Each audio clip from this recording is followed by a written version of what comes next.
Hey everyone, I'm Matt Ford and welcome to the Good Trouble Show. UAP, or Unidentified Aerial Phenomena, previously known as UFOs, have been front and center for the last 2 months. With hearings in both houses of Congress on UAP, our lawmakers are taking the issue seriously. Not only is Capitol Hill taking UAP seriously, scholars are as well. Joining us today are 3 scholars who have founded a new organization dedicated to examining the UAP phenomena with the rigor it deserves. But first, please hit the subscribe and thumbs up buttons on YouTube. Leave a comment and let us know what you think about this episode. You can also find us on X at Good Trouble Show and everywhere else at The Good Trouble Show. You can also find us wherever you enjoy your podcasts. Search for The Good Trouble Show with Matt Ford. And as always, if you would like to chip in to keep the lights on, you can become a Patreon member of The Good Trouble Show by going to www.patreon.com/The Good Trouble Show. And you can support our work for literally the price of a coffee. Our next 3 guests are at the forefront of serious research into the UAP phenomena. They have brought together the world's brightest scholars to form the Visible College. Please welcome Dr. Stephen Brown, PhD, on your top right, Dr. Jed Verity, PhD, on your middle right, and finally, last but not least, Dr. Janis Whitlock, PhD, on your bottom right.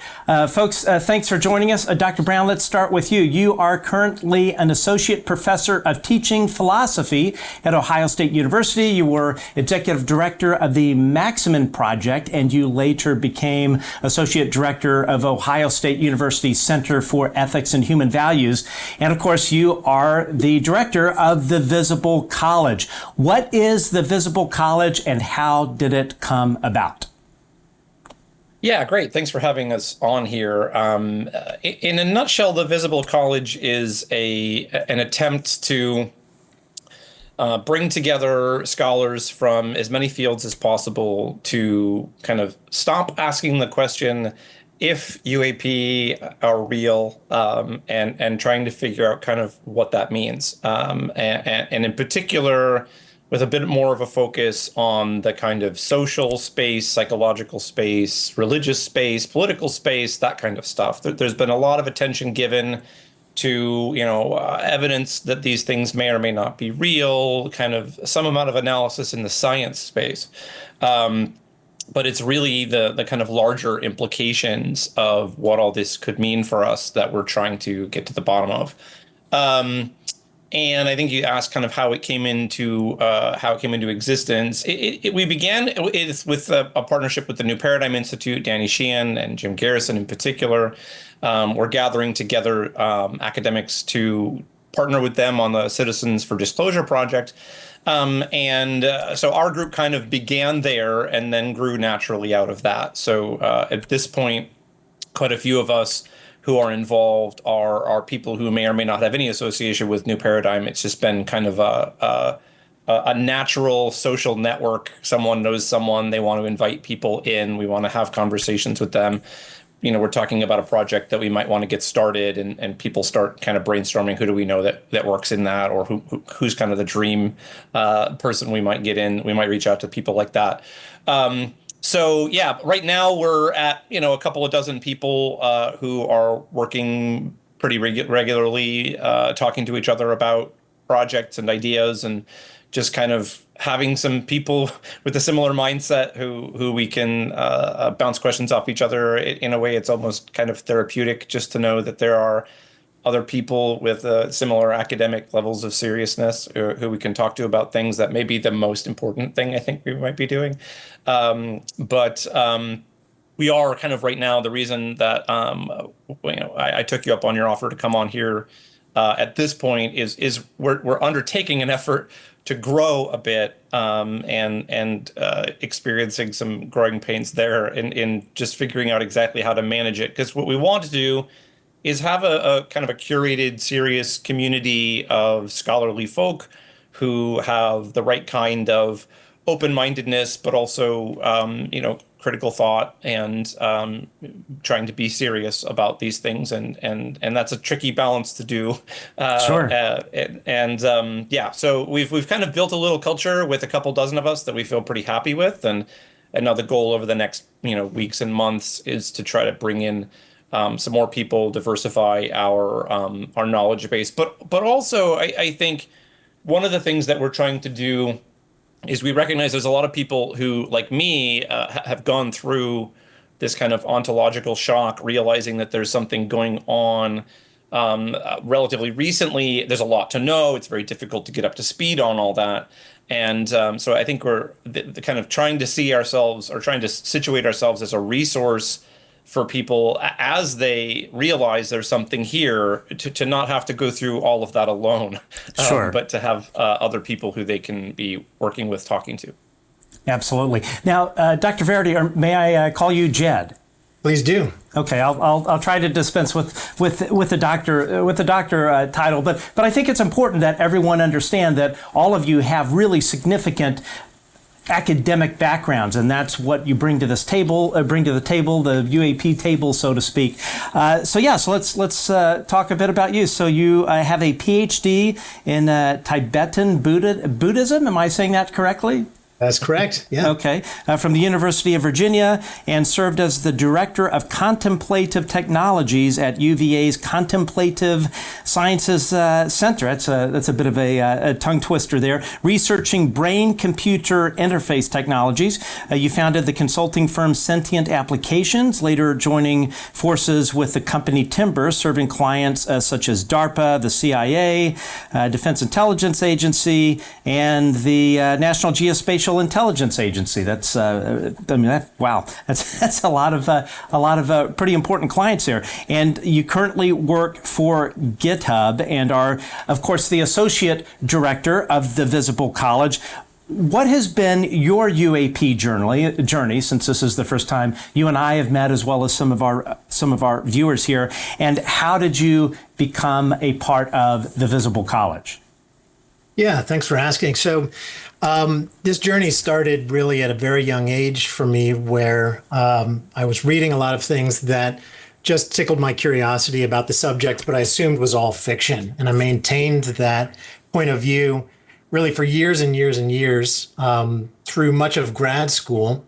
And it was really Leslie Kean's book, UFOs, Generals, Government Officials. I can't remember the full title. That was the same one for me. That's exactly, yes. That was exactly what opened it up. That really, changed my whole view. And, this wasn't now a bunch of rumor and innuendo and stories from dubious sources, right? These were highly credentialed, eminently credible folks talking about things that were just undeniable, multi-sensor data and so forth. So I kind of pivoted on a dime to now trying to grapple with what this means and, frankly, how to do something about it. It felt like one of the most important subjects that I could imagine spending my time on, and yet I had no idea where to begin. In the years since, I did engage with some of these other agencies that we have now learned seem to have had some level of engagement with the subject matter, but I did not engage with the UAP subject through those efforts. We were working on different things, although I suspect some of the things we were working on with NGA might have had some overlap at some point, but that's pure speculation. It turns out, I'm sure we have all had a similar experience here, where the deeper you get into this subject, the more you realize that it touches on disciplines and raises questions that you would have never imagined were related when you first get into this via the nuts and bolts narrative. And so I did not expect my training in Tibetan Buddhism or my time at the Contemplative Sciences Center to have anything relevant to say about the subject. And to be clear, I'm still not 100% sure that it does. But there are more resonances there and avenues to explore and conversations to have across disciplines than I ever dreamed would be the case. So this is a big part of the richness here at Visible College, that we're all coming in with these different backgrounds and points of view and trying to kind of triangulate our way to the truth, or to at least some better understanding of of what's happening. So as far as connecting in with Visible College, that feeling of this is an important subject, what do I do about it, led me to reach out to just about anybody who was doing anything public in this sphere who seemed to be doing it in a serious and kind of rigorous way. I didn't hear back from most folks. I did hear back from NPI as part of their Citizens for Disclosure effort.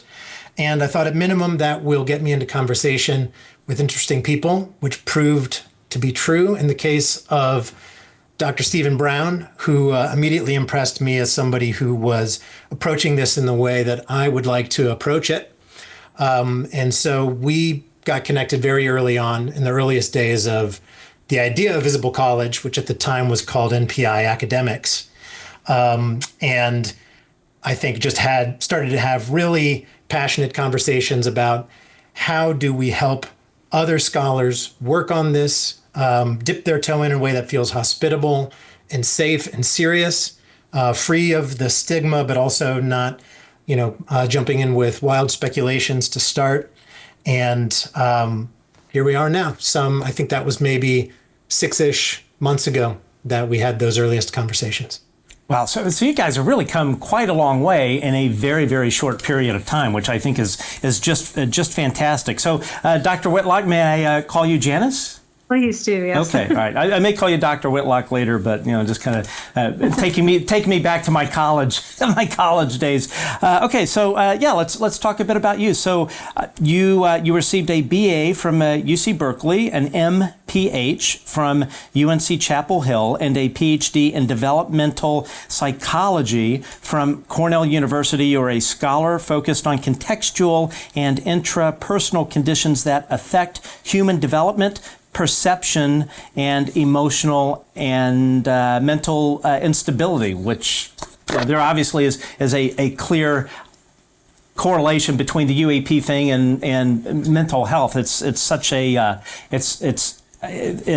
a worry as far as like how are we going to deal with all of this in terms of like the ontological shock. So and we'll talk about that here in a bit. So, and you are, as far as the Visible College, you are the director of research.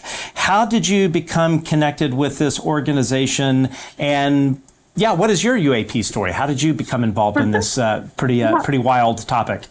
I'm trying to find a good way to tell my UAP story. I have told you guys all.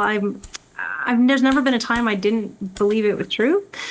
Yeah, it just wasn't relevant until it was. And so I was, I've had anomalous experiences since I was young, and I didn't consider my academic training as something that was necessarily going to lead me here, but the spiritual training and my spiritual interests and all of the things that developed over the course of my professional life and adulthood really did lay the groundwork for this as things started to get closer. So I knew, for example, in 2014 when there was a report on UFOs somewhere on NPR. I have gone back to look. I don't know what it was about, but I do remember being in the car and hearing in the middle of my head disclosure within 10 years or so. And I had this immediate internal reaction of like, okay, it's like I noted it, like I was expecting it. It was very interesting. And as things got deeper in, and certainly, like everybody else, when 2017 came around and Leslie, Ralph, and Helen's stories popped in New York Times and the Washington Post, I knew it was close to time. And it was in about 2020, late 2019, that I had this very distinct inner feeling that I needed to begin transitioning to get ready for what? I'm not sure. But I will say that the pieces that were really most important to me and the places where my experiencer side and my academic side really merges around consciousness, because what felt very clear to me anyway, in late, as we are beginning this process, whatever, 6-7 years ago, is that consciousness is a core component of this. And I instinctively knew that humanity was going to need a lot of support in navigating what was likely to come. But honestly, how I got, I didn't know how any of that would plug in. And when Stephen reached out, I went through the NPI portal as well. And when Stephen reached out, I remember there was this internal groan inside me. I was like, oh, I don't know if I want to do this as an academic. That wasn't exactly what I knew.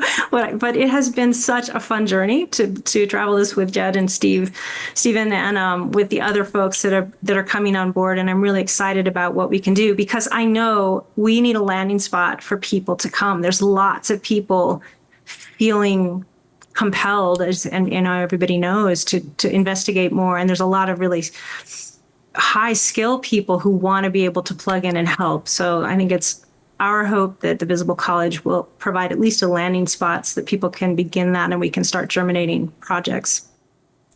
Okay, Stephen, Dr. Brown, I want to read the Visible College mission statement, because I think it's really interesting, and it speaks, I think, to your organization's willingness to not have any kind of bias.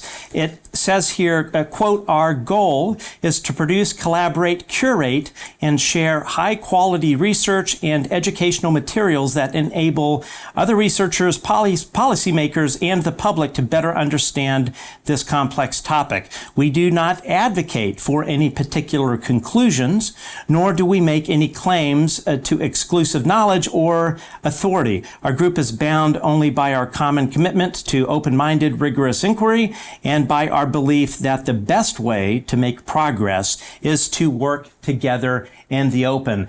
So Stephen, why is it important that your organization not advocate for any particular conclusions? So the short version is that we're trying to be, as Janice was saying a moment ago, this kind of landing place for anybody that's starting to take an interest in this. And so we want to be radically open-minded about any number of possibilities here, especially given the situation that we know we're in, where we don't have all of the information. Schellenberger in the House Oversight hearing just last week was kind of waving around pieces of paper from the UAP task force briefing that was given to NASA, which has now been released, but just heavily redacted. It's just covered with big black rectangles everywhere. Right? So we know there are photographs, we just can't see them yet. And this problem is just endemic across the whole issue. We know that there's a lot of information that is known to some, but not known to all of us. And so we have to do a lot of work that we know is speculative, right? And part of the identity of what we came together to do originally, and which has kind of moved into the organization as we've become more formal, is just recognizing that while we don't have access to the information, one thing we can do is consider possibilities and various implications of those possibilities. And we know that just a lot of people are going to be in different places on this, and we want to be open to people who have radically skeptical perspectives.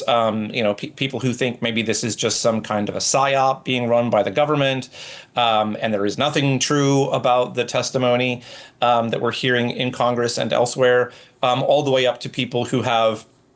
Honestly, who have direct personal experiences and therefore have quite a specific lens on what they think is going on.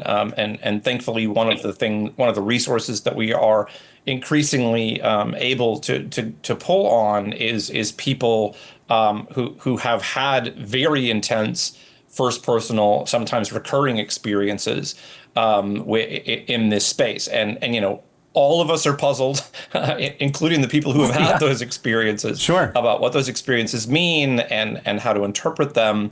In particular, over the past couple of weeks, we've gotten to talk to Whitley Strieper quite a lot, and he's agreed to work with us as we move forward, which is a wonderful, Whitley's a wonderful resource because he's been publicly speaking about his own experiences for so long that he's had just literally hundreds of thousands of people reach out to him and share their experience.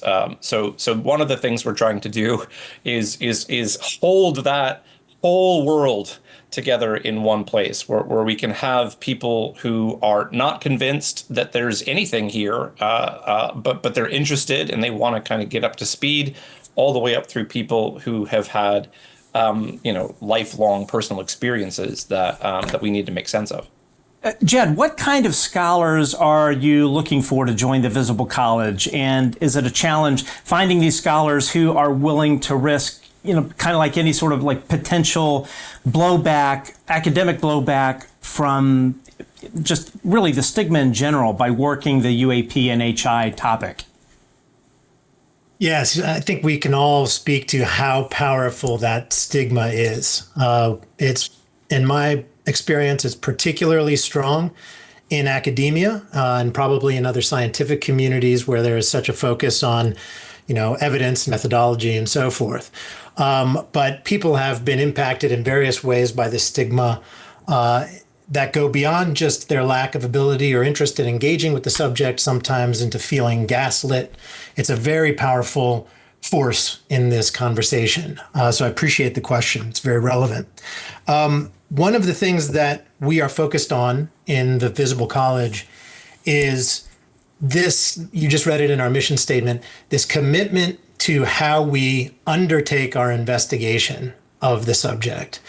And anybody who shares that commitment, who has what we like to think of as a kind of scholarly background, maybe mostly focused on academics, but that can also mean subject matter experts and professionals with experience in relevant fields. Anybody who's willing to investigate with that methodology, and particularly, frankly, if they have a different point of view, different understanding, a different frame of thinking about this subject, we're eager to work with. And as we've discovered already, just in the last couple of months where Steve has been speaking more on podcasts and we've started to light up our social media presence and so forth, put the website up, which was really just in September, people are really beginning to come out of the woodwork across a tremendous number of disciplines. And very often we hear the same thing, the same experience we had, which was just some gratitude that there was a place to go where you could feel sane in your pursuit of these very worldview challenging subjects. I think that balance is very hard to strike in the community. Certainly if you're out on social media and Reddit, it is just a grab bag of different ways of thinking, different language, different content, and it can be very hard, as Steve was saying earlier, to find your way to the credible information that I can use to on-ramp and to engage with the subject. So we have folks who are from medicine and psychology and archaeology.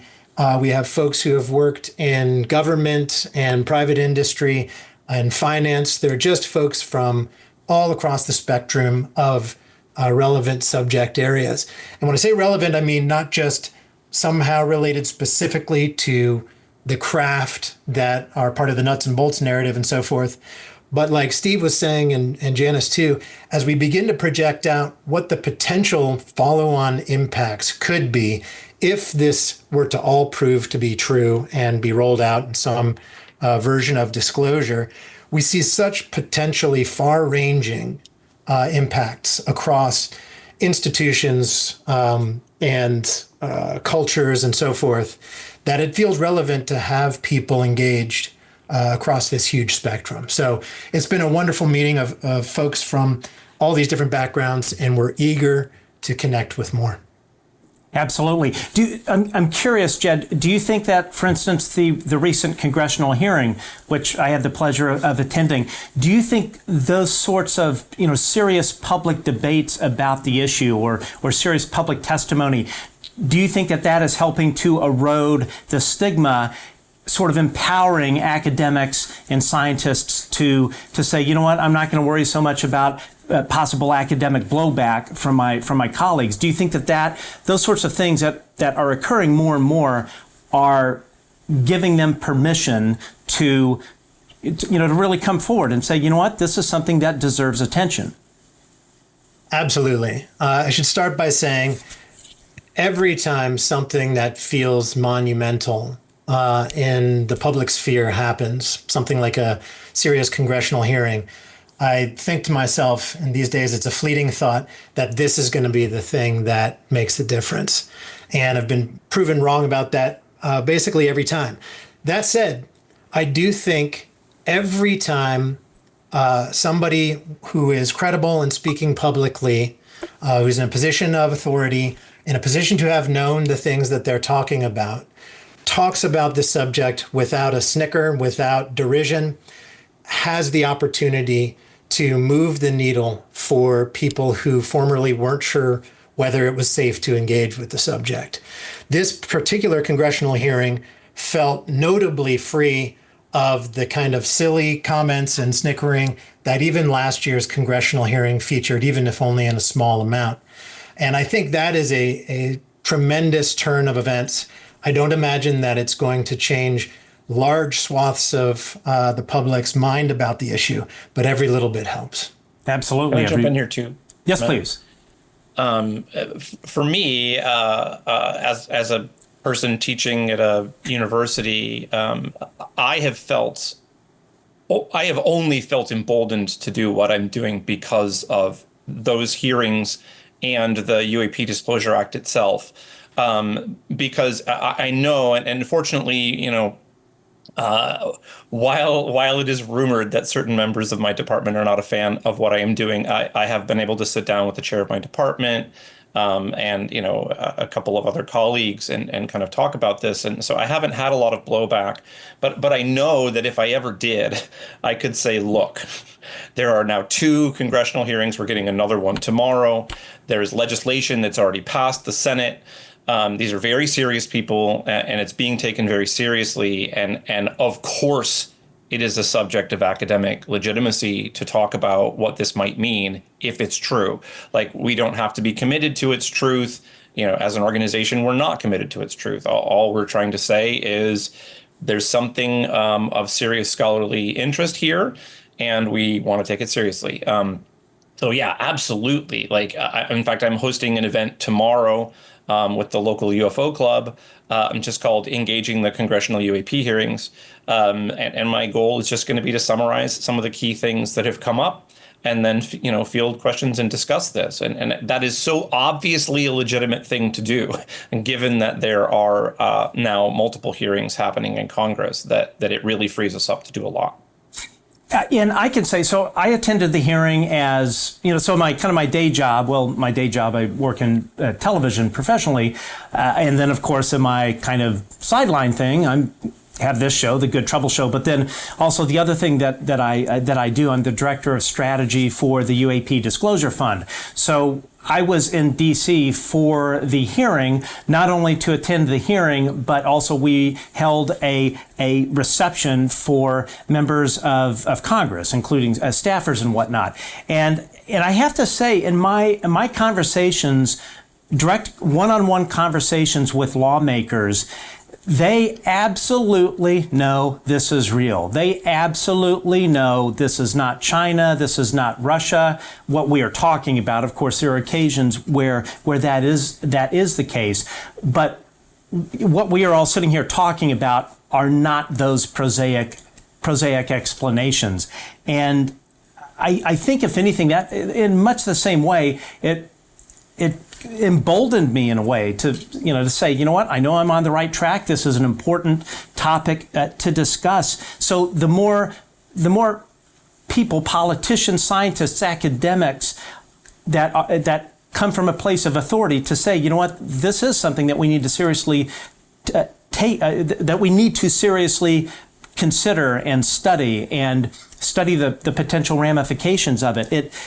I think it is going to generate a groundswell of more and more people with the academic credentials, as the three of you, and people in other areas that are going to really, finally take this thing seriously, stop the snickering, and say, we as a human species really need to look at what is going on. We are far beyond the point of continuing to bury our head in the sand or make fun of the whole topic. Okay, so Janis, let's turn back to you. So you are the director of research for the Visible College. What are some of the areas the Visible College will focus on from a research perspective? Okay, let me quickly address what you guys are just talking about, because Please. I feel like in some ways I'm a good litmus test of this, because as I said, it's never been a question in my mind that it was real. The question has been relevance. As I told you before we started here, I had a partner who was an abductee, classic abductee, and I knew him since the time we were young. So it was just a matter of when and where and how it was going to come out. So I've been watching this whole process for several decades now, and I was, as it started to get going here in the the mid-teens, I'm like, okay, so who can I talk to? Who is going to be willing to sit down with me? And I'm at a university. I was at Cornell for 25 years, so I needed to be careful. What I've noticed since 2017, that was a good start, right? Because then we had some articles, but lots of people, as we all know, were still pretty dismissive or shrugging and didn't care. It was, though, in 2021, I think we had the first congressional hearing that people in my world, a few of the folks in my world, not so much academics, but other really smart people who were high-level professionals, started to pay attention. It is really, for me, it just felt like, this has been a marathon. It's been a long, long time coming. I'm watching very closely, not just the folks who are coming to this new, but also the folks who've been doing this for decades and decades. They're all getting excited. People are getting ready and positioned. New organizations are forming. So all of that feels like it's time. It's time. So I'm all filters are off for me. If you're in my world, then you get to hear me talk about this, or at least ask you whether you're interested and do you want information. And I've been shocked at how bold I'm getting with people I didn't think I'd ever mention anything to. So now, in terms of what we're going to be, what we're doing inside the college, I think really right now, a lot of it is just welcoming people, giving them, as Jed, I think it was said earlier, a place to come and just, you can talk about all the questions that you have, and we don't have answers, but we're all here interested. We've, in the process going down all the rabbit holes, because as we all know, it could take a very long time, and there's a lot of rabbit holes and a lot of different things in there. So So we just wanted to bring a place for people to come, bring that and start connecting dots. I think we're still building infrastructure. What I would imagine is at some point there'll be a lot of cross-pollination possibility. I've done a lot of collaborative work with different disciplines, and it takes time to see. You have to kind of be able to see from various perspectives. It's one of the challenges of cross-disciplinary work, but we have such rich fodder in terms of just the people who are coming, as well as we're collectively interested in topics that lend themselves beautifully to like mixed methods, multi-perspective, multidisciplinary questions like what is the experiencer experience and what is the wisdom that we can derive from that and apply to this larger question of how humans are going to adapt to this reality and whatever may come with it. Absolutely. Yeah, it is truly a rabbit hole, this whole thing. When I first got into it, I had no idea the depth of this whole topic. I thought it was a fairly somewhat simplistic thing. These things are from Planet P, and that's about it. And what are we going to do about it? But as I think many people that get into this topic, they realize, wow, this is a very, very complex issue. And speaking of complex, so Steve, you have been a guest on my show to discuss the very, I would say, dare say, controversial topic of the Nazca mummies. I know that I received some, we'll just say, professional blowback for covering the topic on my show, which the Good Trouble Show tends to really focus, of course, on more like the serious aspect of it, national security, that sort of thing. How do you strike as part of this organization, part of the Visible College? How do you strike a balance between attracting serious academics while covering subjects that many of these academics might consider, woo-woo or fringe? Yeah, it's a really difficult puzzle and one that we continue to kind of think through. In fact, we had a kind of lengthy conversation yesterday in preparation for coming on today about something in this exact space, right? Because what happens is there are so many interconnected topics here. Just to kind of field a couple of them. Obviously, there's this question about craft and bodies. That's kind of the most directly related to the things that have been discussed in Congress so far. But very rapidly, you're going to have to start asking questions about what kinds of beings these might be, how long they might have been here, whether this relates to or how this relates to our religious history. Those are going to be a lot of really important and difficult questions. Of course, as uncomfortable as it is for all of us, you're going to get into the territory of parapsychology, right? People talking about telepathic contact, like that is certainly one of the things that is consistent across the experiencer narratives, right? Like there are variations across experiencer narratives, but one common thread is that there is some kind of telepathic contact. And okay, so what does that mean? And how do we think about that? And then maybe we need to go back and look at the evidence for things like the Gansfeld experiments and remote viewing and things like that. And so, okay, now once you start thinking about aliens and angels and telepathy and things like that, you've now got a very weird set of ideas in your head. And once that weird set of ideas is in your head, there's no going back to like being normal, right? Sure. And so that's for sure. So part of the struggle for all of us is very easy to go from, well, I guess David Grush is telling the truth, to, oh my gosh, like, are there secret bases on the moon? And like, what is going on, right? And so a part of what we're trying to do is make sure that everybody feels like it's okay. What Jed said earlier, I almost jumped in and interrupted. He was like, you can come here and feel sane. And I was like, no. I don't think that's what we're doing. I think what we're doing is trying to take care of each other as we feel not sane, and try to create a space where you are not alone in feeling kind of insane. Because let's bring this back into kind of some historical context, right? So we think that it is clear that there is an impending paradigm shift, right? That the kind of standard view about how the world works and us being alone and how science works and what kinds of topics are legitimate and what kinds of topics count as pseudoscience, like that's being adjusted right now and or just beginning to be adjusted. And at the beginning of a paradigm shift, it's not going to be possible to tell where's the truth, where's the kind of serious subjects of inquiry, and where's the nonsense. We all know there is nonsense, right? We all know Sure. that there are lies. We all know that there's baseless speculation. But there also seems to be some reality here. And so what we're trying to do is enable a broad amount of openness. And that is dangerous. It feels dangerous because it is dangerous. It is dangerous to start believing, for instance, that there is a conspiracy going on.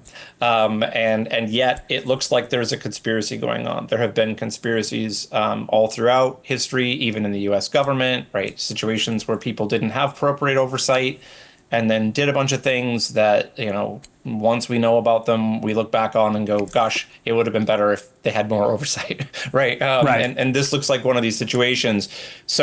But I mean, the problem with conspiratorial thinking is it's infectious, right? Like it spreads very rapidly.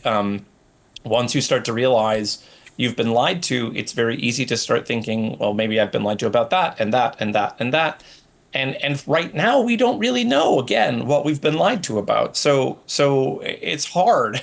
This is why ultimately it would be a lot better if we really could get some more substantial disclosure to enable us to just filter a little better, right? But without that data to filter with, we still the kind of standard view about all of this is it's safe to ignore, right? Right. And I think the point of the congressional hearings in particular is that it is no longer safe to ignore, that there's something going on.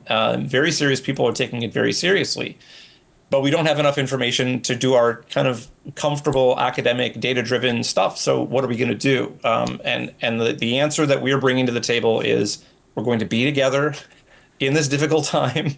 We're going to get the data we can get, and we're going to do what we can to think clearly and carefully about it. And that's going to require us being open-minded, but also critical at the same time. And that's a very difficult thing to do. Jed, you spoke earlier about the stigma, the academic stigma. I'm curious, from a academic leadership point of view, and by that I mean chairs of departments or deans of schools, are you seeing a shift in how the intellectual curiosity of academic leadership? I mean, sure, you have professors and that are wanting to look into this and asking for permission to study this, but I'm just curious, are you seeing any kind of shift in academic leadership, especially at the university level, of maybe saying to, if you're the dean of a school, saying to the different chairs, hey, you know what, this is something that we should really look at. Is there a shift happening in that area? I'd really like to hear Steve and Janice's thoughts about this, having been more recently active inside of some of these institutions. I can tell you my impression, which is that despite all the gains that we've made in recent years to destigmatize and the public sharing of information, mainstream news sources talking about it, maybe not as much as people in the community would like, but much more than they have in recent years.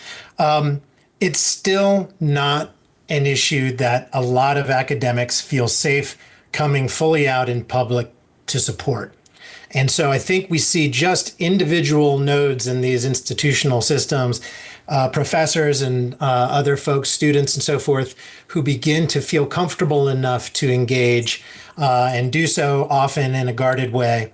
But at the level of leadership, I've personally yet to see any meaningful movements to really publicly express that this is something worth investigating, that it's worth dedicating larger branches of academic resources towards.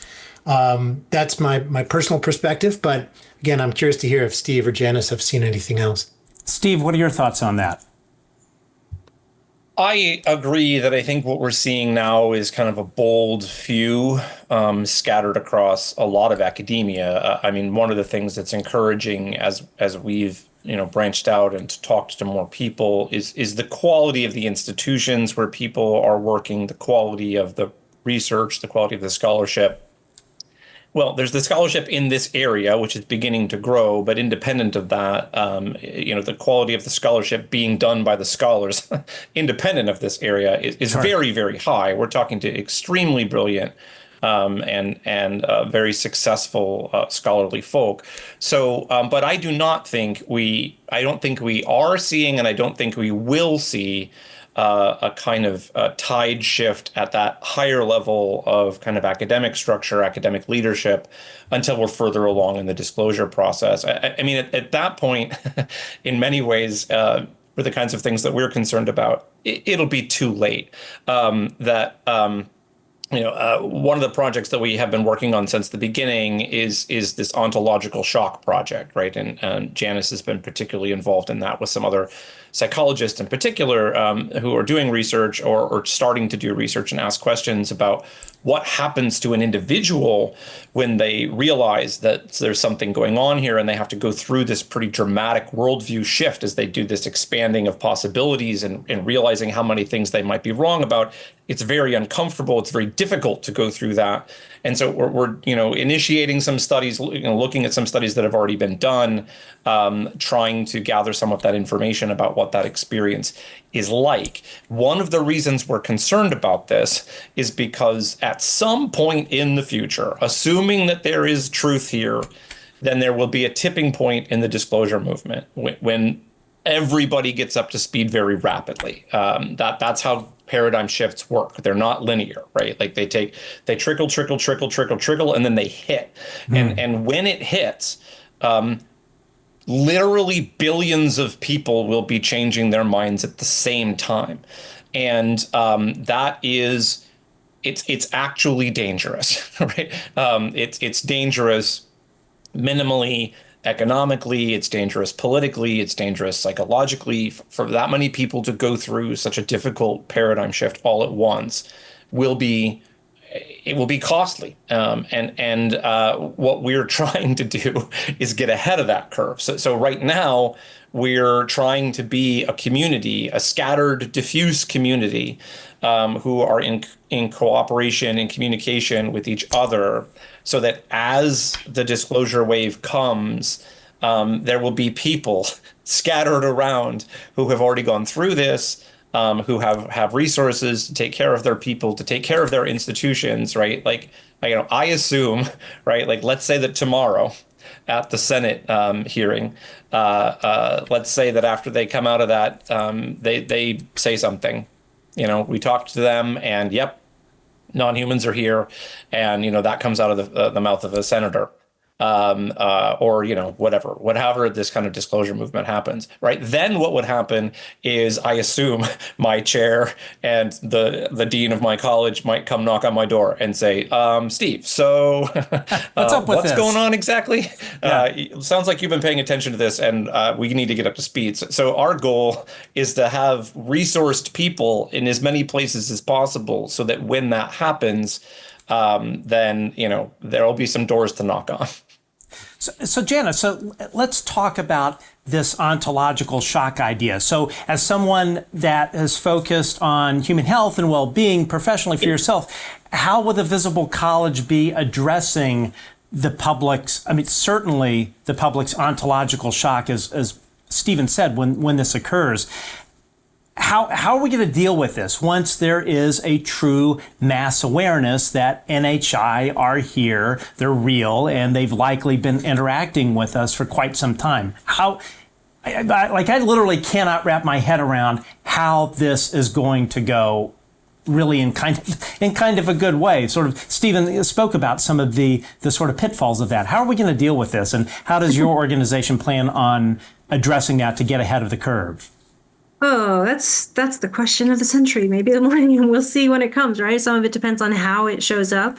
My experience with the ontological shock process is that it's not one time, it's many processes of shock to adaptation, it's iteration after iteration after iteration. And if it's a lot at one time, then I've watched people in my world really, like, literally start to lose it. Like, it can look and feel like you're losing your mind because there are so many questions. And there's probably some, other experiences. If there's physical contact, if there's, if contact comes in what we call the catastrophic disclosure classification, it's going to be different than if it's, a head of state standing up and saying that it's real. So some of it depends on the pathway. How are we going to, right now, I think Stephen really touched on it. We need broad networks of people. We need as many people as can hold this knowledge, and then as many people who as can hold it and then be prepared to help others, be present. And so it is my hope that by pulling people together who are intrinsically interested in this area, coupled with, we have just so many deep wisdom holders in this field. You get people that have been doing it like Whitley or Jacques Vallée or, any of the number of people we all know who've been doing this for decades and decades. They hold a tremendous amount of information and knowledge. So it would be my hope that we can find forums for people to come together, to cross-pollinate, to start asking and answering exactly that kind of question, so that we can work with anybody else in the sphere who's wanting to do this kind of work, to create materials, to create communication networks, to be able to disseminate information as it comes in quickly, to have people well placed everywhere. That would be the goal. I think that's probably the safest bet for humanity getting through that moment, depending on how it shows up. But we need to start organizing first what we know, and then creating networks to get it out. I feel very strongly that the one message that comes through over and over is, this is not about who is going to be the penultimate voice on this. It's about how are we going to build networks that are going to disseminate information, support resources, awareness as quickly as possible in a way that is effective and is, leaning on effective strategies for supporting people. Stephen, can I add to that too? Yes, please. I think this is part of the reason why it's so important that we don't come out strongly advocating for any particular conclusions, that everybody's on a different stage, at a different stage in this journey of igniting some curiosity around the subject, to reading about it, to hearing what people are saying in the public sphere about it, and going right in with even a strong speculation as your kind of opening volley to somebody who's not yet engaged with the subject is a surefire way to engage their prejudices and their fears and just to shut them down. And so a lot of what we're doing as we're trying to build these networks is to, I like what you said, Stephen, about like, come and, feel insane with us, but also just igniting a spark of curiosity that there is good reason to start asking questions about this. You don't need to believe anything. You don't need to take a leap of faith about anything apart from the fact that there is sufficient cause to be interested in the subject. And I think there are strands and there are elements that are trying to shut down that curiosity. I don't know all the rationale and motivations behind that. I do suspect that outside of the national security apparatus, that there's just a lot of fear about being mocked due to the stigma, fear that if you take this seriously, it's a character flaw, that you will be socially ostracized. And so I think we can make a tremendous impact working together to just make it safe for folks to start asking questions and saying, that is a valid and useful thing to do for you and for all of us. And if you don't end up where any of the rest of us end up, that's great. Just let's ask some questions and have some conversations and see where it goes. Yeah. Can I just jump in real quickly there? Sure. Is that okay? Yeah, because early on, in 2020, 2021, when I was starting to do my own rabbit hole diving, I reached out to all my really smart friends who wouldn't completely write me off and said, would you please go see what you can find? Like, I can give you some starting points, but I really need other smart people to go deep dive and see if they come up with some of the same stuff I'm coming up with. Like, we're all independent data sources. So I don't want to prejudice you with my data sources, but I would love you to bring your brilliant mind into this space and see if you can tell me what you see. And to a person, not many people took me up on it. It is, as you know, it's kind of time sink, but and kind of a mind bender. But the people who did, every single one of them have come out standing where all of us stand here. So I know that it's just a matter of time, and there's a just massive amount of information being accumulated before you will feel really silly for resisting, at least looking. Absolutely. And Stephen, there is so much of this information related to the UAP phenomenon, non-human intelligence. For someone getting into this for the first time, and really someone that's been into this for a while, it is difficult, I think, in many ways to know what is valid and what is bunk. How will the Visible College help scholars who really have no background in this particular topic in terms of UAP? How will the Visible College help scholars navigate that really kind of potential minefield of good information versus not so good information? Yeah, this is, one of our highest priorities. So we like to call this the on-ramp project. Like how do we get people up to speed and kind of point them at high value resources as they get in. So, right now, the kind of public facing thing that we have is our website, thevisiblecollege.org.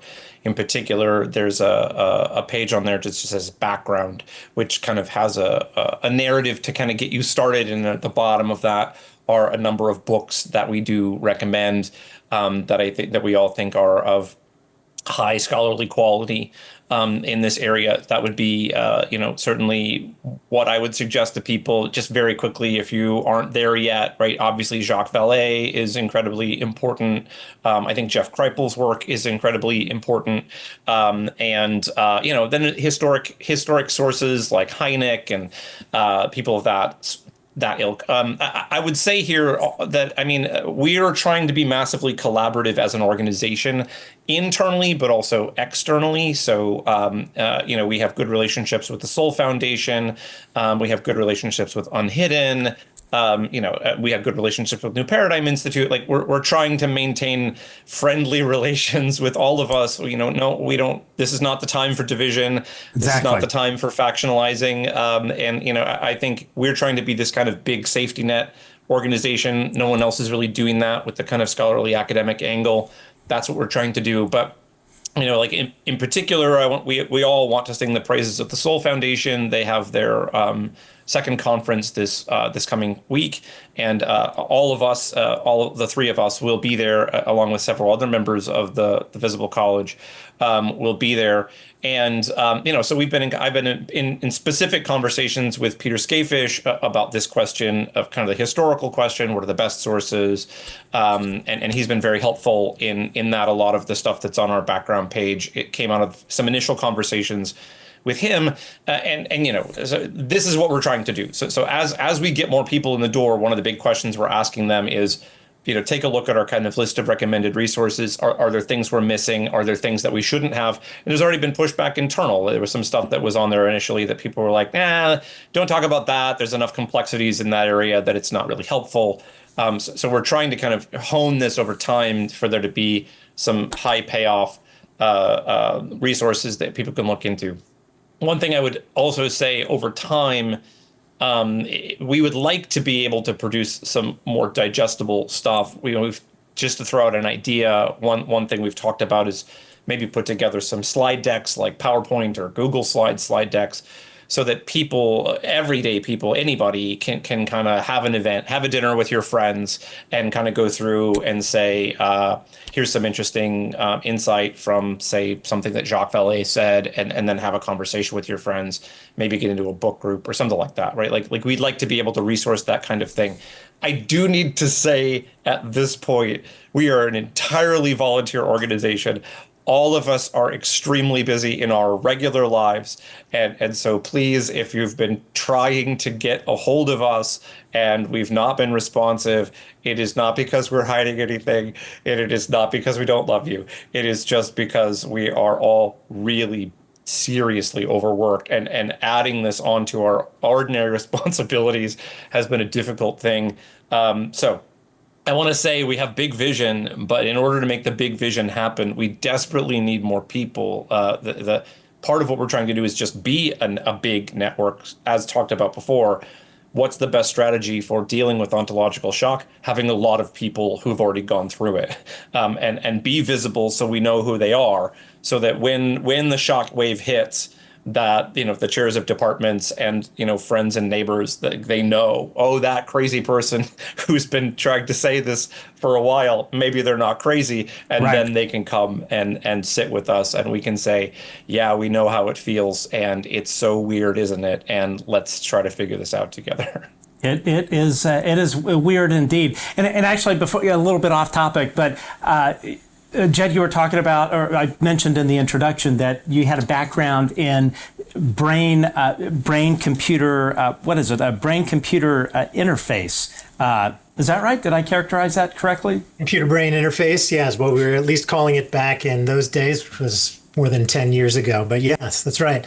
That was part of my investigations as Director of Contemplative Technologies at the Contemplative Sciences Center. Still the best title I will ever have, Director of Contemplative Technologies. That entailed a number of different little projects, the main one of which was trying to figure out how to establish a program for learning contemplative practices and values and ideologies using the kind of highest tech tools available to us at the time.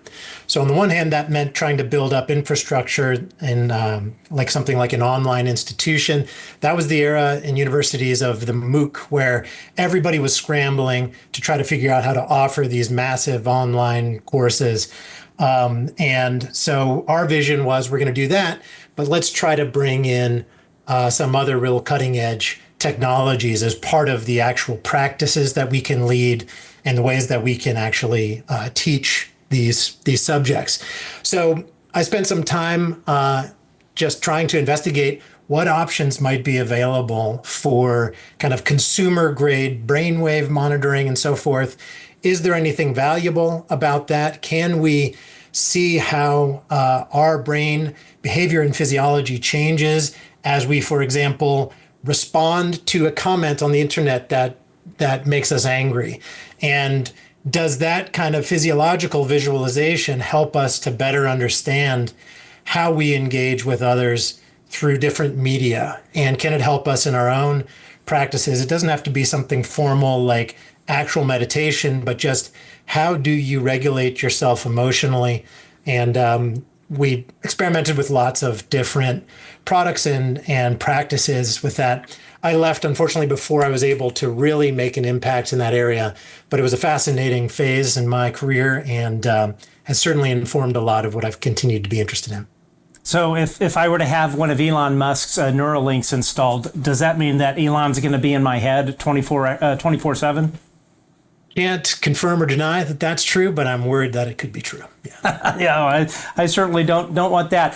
So Steve, how can our viewers follow the work of the Visible College and support what you guys are up to? But more importantly, what is your message to the scholars watching right now who may be considering taking on the subject of UAP and NHI?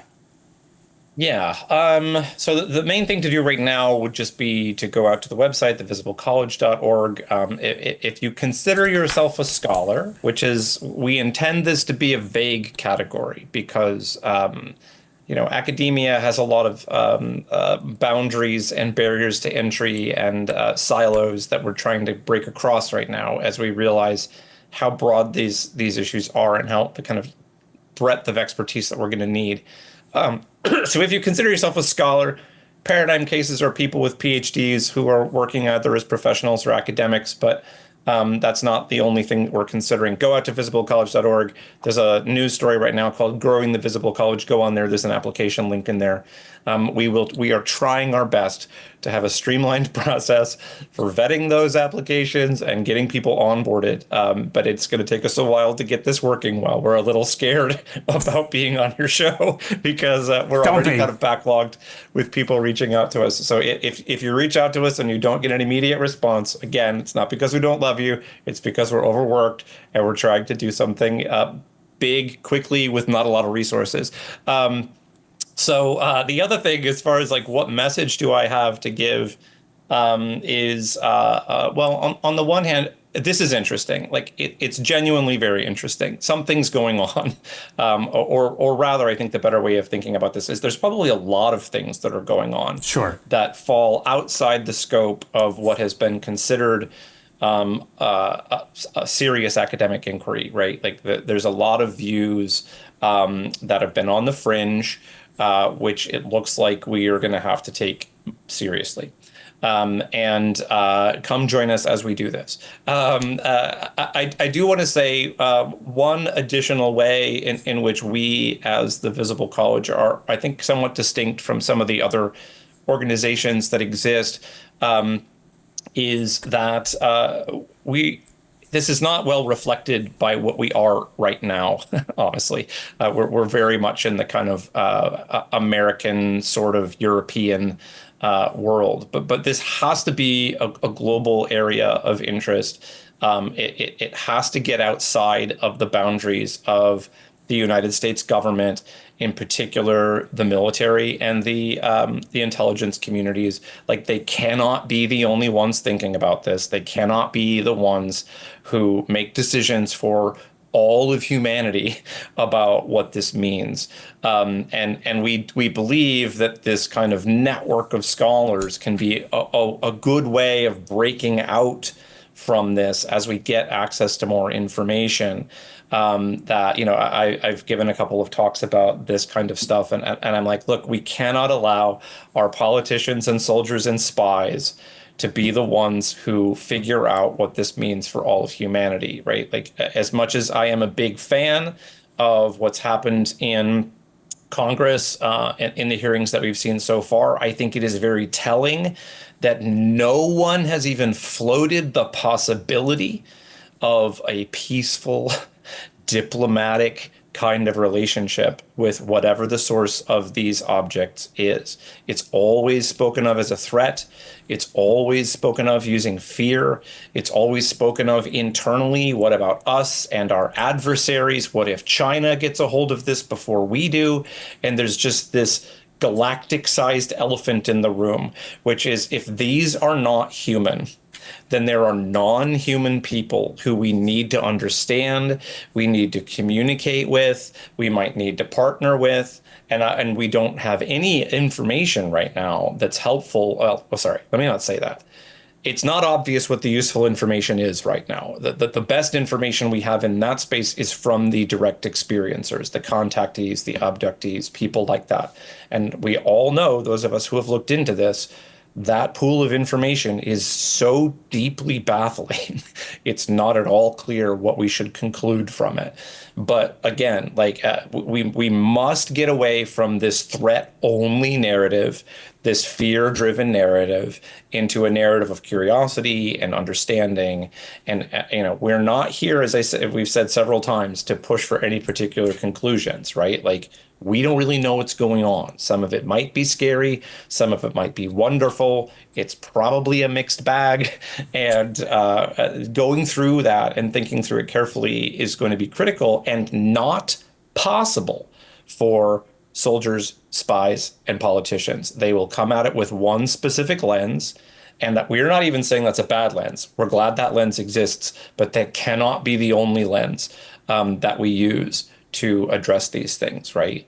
I have lots of respect. We all have lots of respect for our soldiers, spies, and politicians. Well, I don't have a lot of respect for politicians, and I have minimal respect for spies. But I have a lot of respect for soldiers. Yeah. Oh, well, good. Yeah, there are some good ones out there.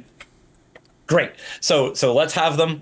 Elizondo and Grush, I guess, are good spies, are good people who've worked in the intelligence community. So, I was saying politicians. But spies too. You've met good politicians. I would. We'll have to swap notes afterwards. But you hear what I'm saying, right? We have to break out of this one way that people have been thinking about this, and into having as many different kinds of disciplines and perspectives, ideally globally, as possible. Let me just say one quick thing. Nuts and bolts, what we're doing right now is essentially we have a Discord server that we're trying to grow, and we have a Google Drive that we can use to share documents, and that's about it. There's not a lot of overhead for what we're trying to do.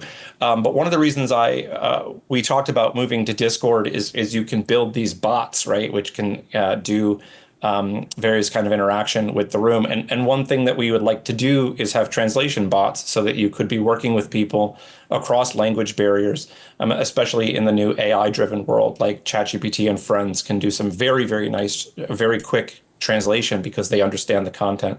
One of our goals over time, especially right now, we're very much English speakers working in kind of Western academia and adjacent disciplines. But I think it's very important over the long run that we break that and that we get more people in the room across language barriers, across cultural barriers, again, as quickly as we can. Absolutely. Well, Dr. Stephen Brown, Dr. Jed Verity, and Dr. Janis Whitlock, really appreciate all three of you coming on. Best of luck with the Visible College. I think that this is definitely going to be cutting edge, and I'm just so grateful people like yourself are